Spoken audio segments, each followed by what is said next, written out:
Ciao e benvenuti al secondo episodio di CDP, Cuore della Cipolla, questi nostri excursus dedicati al mondo letterario e ai libri che mi hanno toccato o che mi sono capitati a tiro, possono essere anche random. Quest'oggi vi propongo Bisogna avere i coglioni per prenderlo nel culo di Aldo Busi, uno scritto di viaggi che risale al 2006, edito da Mondadori, e poi capiremo perché è importante,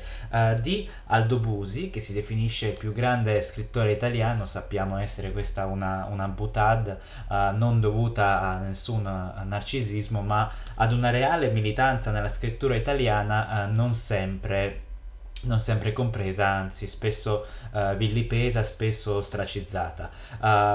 Quella di Aldo Busi è una storia meravigliosa, è una storia che in questo capitolo che vi propongo oggi si rifà ad un filone che Busi ha spesso esplorato, che è la scrittura di viaggio, cominciando da Sodomia in Corpo 11, passando per Cazzi e Canguri, La camicia di Anta, eccetera, eccetera. Tutti libri che vi consiglio di cuore, che sono molto molto interessanti per comprendere il Busi pensiero, per così dire. In questo libro, bello corposo, come sempre, una scrittura strabordante, quella di Busi, molto molto originale. Riaffiorano le tematiche di sempre. Innanzitutto un fortissimo anticlericalismo da parte di Busi. Si scaglia contro uno dei suoi nemici da sempre individuati, che appunto è la Chiesa cattolica, o i monoteismi in generale, tutte quelle religioni che vogliono impedirci di vivere la vita per come vogliamo, vogliono inserirsi, come lui spesso ricorda, nell'elastico delle nostre mutande, quindi monitorando la nostra sessualità, stabilendo cosa è etico, cosa no, per poi andare a condannare e a ripetere le solite brutture di sempre: l'omofobia, l'odio radicalizzato per le donne, per i bambini e per tutti coloro che non sono inquadrati in qualche modo nella cosiddetta etica medievale, ancora, che si rifà ancora alla Santa Inquisizione. Troviamo anche un passaggio, forse uno dei cuori di questa cipolla, in cui Busi addirittura si scaglia contro questa canzoncina di Zucchero, che salvami l'anima, e Busi farà un'esclamazione che vi consiglio di ritrovare nel libro, in cui si scaglia a morte anche contro questo filone cattolico dei cantantucoli che per fare mestiere hanno dovuto sempre digerire e prestare il loro fianco alla moralità cosiddetta cattolica di slancio. Troviamo anche forte in Busi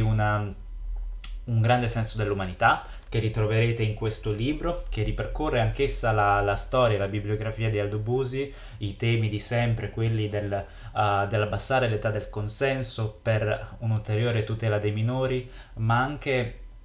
l'allargare l'adozione a uomini e donne anche single, che possano provvedere al mantenimento e all'istruzione, all'affidare un'istruzione anche a coloro che non possono avere accesso a quest'ultima, senza invece ricorrere sempre ai familismi, che abbiamo visto soprattutto negli ultimi anni non essere sempre sinonimo di scenario ideale, perché appunto in famiglia è lì che nascono le prime abrasioni, i primi fastidi, le prime violenze, purtroppo. La scrittura di Busi è molto interessante perché è un flusso di coscienza, è come veramente leggere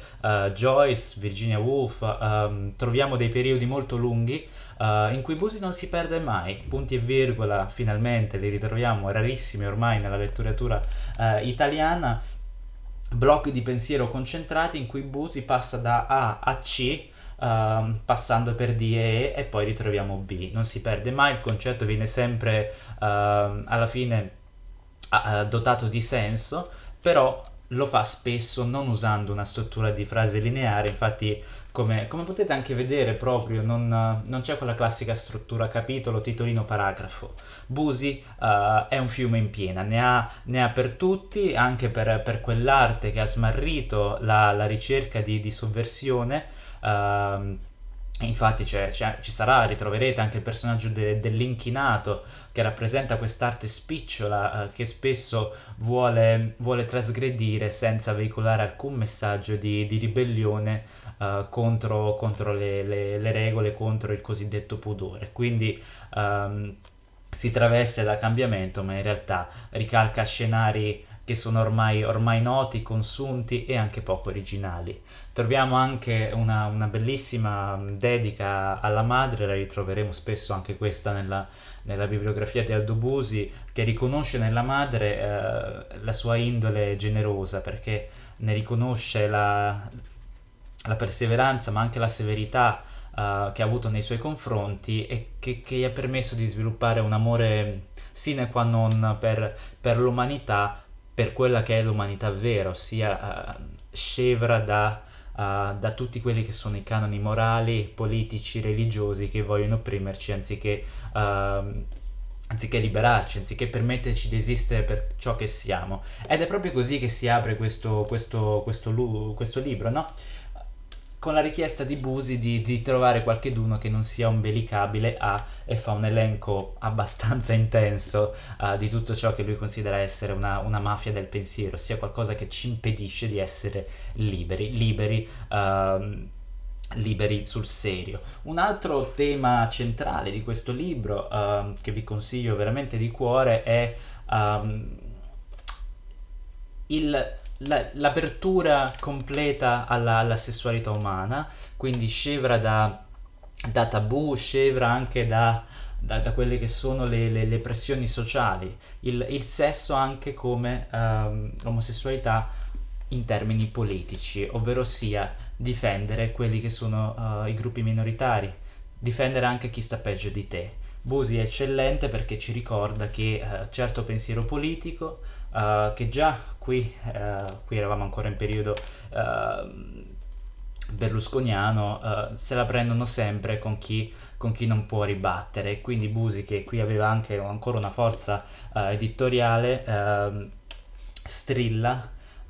si scaglia senza mezzi termini, come potete intuire dal titolo, anche contro i forti che gli concedono di scrivere. Busi, ricordiamolo, e qui chiudiamo il cerchio, pubblica questo libro per Mondadori, quindi combatte come in un cavallo di Troia, con questa graziosa immagine di Francesca da Rimini, di Dice, combatte dall'interno quelli che sono i dettami, quelli che erano i dettami politici che tutt'oggi sopravvivono in una certa destra completamente cieca, completamente bifolca. Questo è il cuore della cipolla di Bisogna avere i coglioni per prenderlo nel culo. Mi auguro